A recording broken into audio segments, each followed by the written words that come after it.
Bueno, entonces vamos a hablar de la teoría crítica que nace en Frankfurt, en Alemania, en el Centro de Estudios Sociales, después de la Primera Guerra Mundial, basados en una teoría de Marx, planteando que los medios masivos están monopolizados por la clase dueña del poder.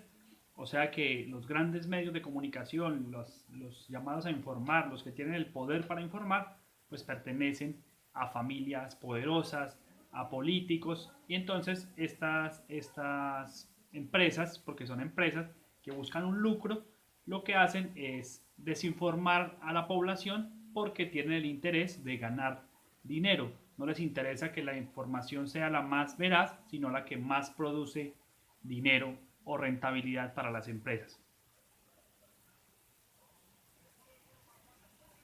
Esta información, pues estos medios de comunicación dejan a las clases populares, en esa época dejaban a los medios, a la clase popular, el papel de receptor de información. O sea, podían recibir la información, leían el periódico, el radio, escuchaban el radio, pero no tenían la capacidad de poder confrontar la información con los que generaban, como se da ahora con la interacción con redes sociales.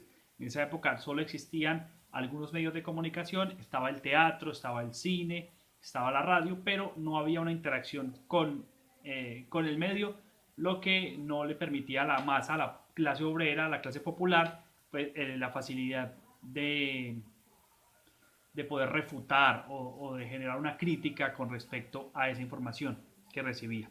Esto pues ayudaba al capitalismo a generar ese poder sobre la población y permitía que la gente ingresara en los círculos de consumismo. La gente recibía información de la televisión, del radio y pues procedía a, digamos de alguna manera, de forma indirecta a obedecer lo que decían esos medios de comunicación, que es lo que vemos en la actualidad también. Lo que dice la televisión es lo que consumimos, lo que dice la radio y lo que dice el internet. Entonces, si aparece una modelo con alguna ropa, pues queremos esa ropa porque estamos en un modelo de consumo. Entonces, en la teoría aparecieron algunos autores muy importantes, como decía antes, en la época de la guerra, finalizando la Primera Guerra Mundial, aparecen esos autores que seguían ideas marxistas y que se unieron pues en la Escuela de Estudios de Frankfurt. Autores como Adorno, como Benjamin, como Horgelberg y Mercus, entre otros, quienes tenían una postura crítica hacia el capitalismo, que es lo que hablábamos.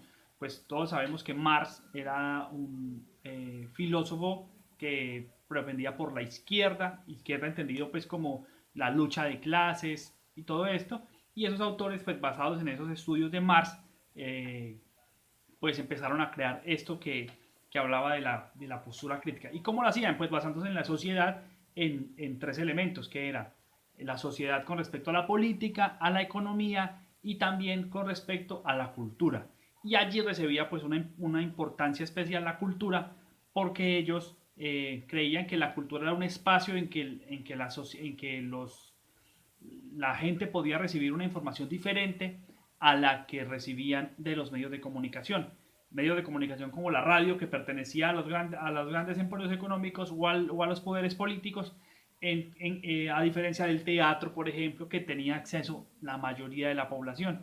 Los actores eran personas, digamos, del común, que llegaban a un nivel de estar ahí actuando y podían dar mensajes diferentes. Es más, se atreven a decir que los actores o los teatreros o la gente de la cultura que no tenía esa postura crítica, pues no podía estar allí. Y de hecho hoy en día todavía vemos que, por ejemplo, la gente en teatro todavía hay una crítica, lo que ahora tenemos como los cuenteros, por ejemplo. Tiene una postura crítica con respecto al Estado, a la sociedad de consumo que vivimos en la actualidad.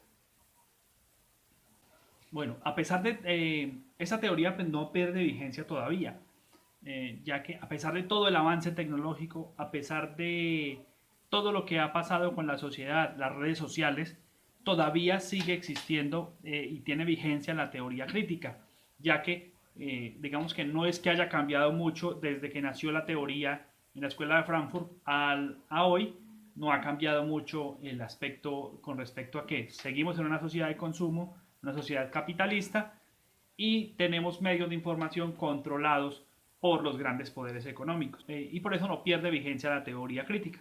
Entonces, tenemos, en resumen, podemos decir que sigue vigente, todavía tenemos los medios de masivos de información en poder de los grandes emporios económicos con intereses privados, tenemos una sociedad consumista y que con el avance tecnológico pues también nos hace cada día consumir más, y tenemos posturas críticas. Un ejemplo yo quiero dar en este caso es lo que sucede, por ejemplo, con la Academia de Ciencias Cinematográficas en el cine. Vemos que, por ejemplo, los actores se revelan y dan discursos críticos en contra de Donald Trump, porque todavía se ve ese contraste, digamos, ese espíritu de la cultura de enfrentar este modelo que es el modelo capitalista y que está, digamos, en contra de lo que pueda aspirar la mayoría de la población en el mundo. Entonces, ese quería ser un ejemplo. Sigue vigente aún entonces la teoría crítica y todavía la cultura sigue jugando un papel importantísimo en el desarrollo de esta cultura. Entonces, eso es todo, compañeros. Espero que haya sido claro y pues estaremos viéndonos el próximo sábado. Muchas gracias.